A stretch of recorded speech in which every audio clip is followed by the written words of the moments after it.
ലിസ്ബണിലെ ആരവങ്ങൾക്കും ബഹളങ്ങൾക്കുമിടയിൽ ശാന്തമായി തലയുയർത്തി നിൽക്കുന്ന ഇഗ്രേജ ദ നോസ സെഞ്ഞോറ ദ കൺസെസാവ് വേല്യ, അല്ലെങ്കിൽ church of our lady of the old conception എന്ന മാതാവിൻ്റെ പള്ളിയിലേക്കാണ് ഇന്ന് നമ്മൾ പോകുന്നത്. ലിസ്ബൺ നഗരത്തിൻ്റെ കാതലായ പ്രാസാദ് കുമർസുവിൽ നിന്നും ഏകദേശം 1-2 മിനിറ്റ് മാറിയാണ് നൂറ്റാണ്ടുകളുടെ പാരമ്പര്യമുള്ള ഈ പള്ളി സ്ഥിതി ചെയ്യുന്നത്. ഈ പള്ളി നിന്നിരുന്ന സ്ഥലത്ത് ആദ്യമുണ്ടായിരുന്നത് ഒരു യഹൂദ സിനഗോഗായിരുന്നു. ലിസ്ബണിൻ്റെ അന്നത്തെ സാംസ്കാരിക വൈവിധ്യത്തെയാണ് അത് പ്രതിനിധീകരിക്കുന്നത്. എന്നാൽ 15-ാം നൂറ്റാണ്ടിൽ യഹൂദ സിനഗോഗിന് പകരം ഇതൊരു പള്ളിയായി മാറ്റപ്പെട്ടു.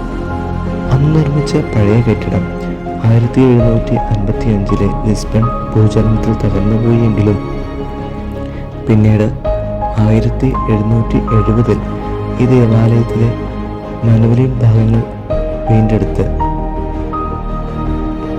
വീണ്ടും പണി കഴിപ്പിച്ചു.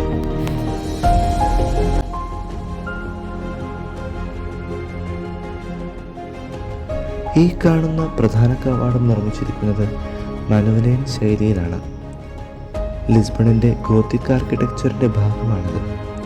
15-16 നൂറ്റാണ്ടുകളിലെ വേൾഡ് ഡിസ്കവറികളുടെ ഭാഗമായതുകൊണ്ട് തന്നെ കാൽനടയാത്രക്കാരുടെയും കടൽ യാത്രകളുടെയും മോട്ടീവുകളും ക്രിസ്തീയ വിശ്വാസ സംഗമങ്ങളും കയർ, കക്ക, മിലിറ്ററി ഉപകരണങ്ങൾ എന്നിവയൊക്കെയും നമുക്ക് ഇതിൽ കാണാം.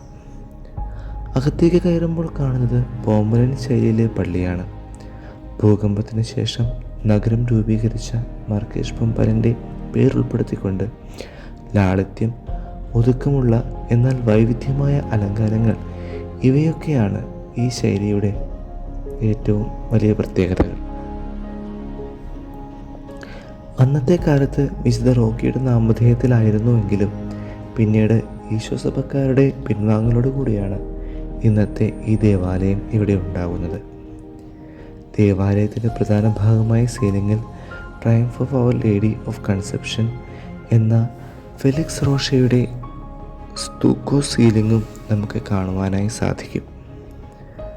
അവർ ലേഡി ഓഫ് റെസ്റ്റേലോ എന്ന ഈ പ്രതിമ 15-ാം നൂറ്റാണ്ടിൽ നിന്നുള്ളതാണ്.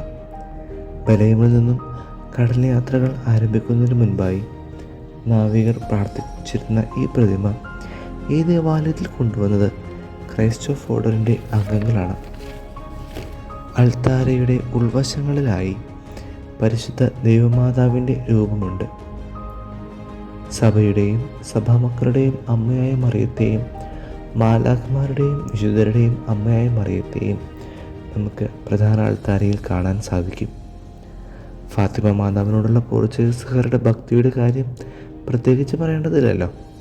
ഭക്തിയിലും വിശ്വാസത്തിലും വളരുവാനായി നമുക്കും പരിശ്രമിക്കാം.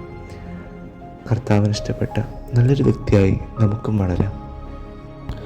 രാഷ്ട്രീയപരമായും കാലാവസ്ഥാപരമായും വിശ്വാസപരമായും നിരവധി പ്രതിസന്ധികളെയും ഭീഷണികളെയും അതിജീവിച്ച് വീണ്ടും തലയുയർത്തി നിൽക്കുന്ന ഈ ദേവാലയം കാലത്തിൻ്റെ വെല്ലുവിളികളെ സധൈര്യം നേരിട്ട് ക്രിസ്തുസാക്ഷിയായി മാറുവാനായി നമുക്കും നല്ല ഒരു പ്രചോദനമാണ്.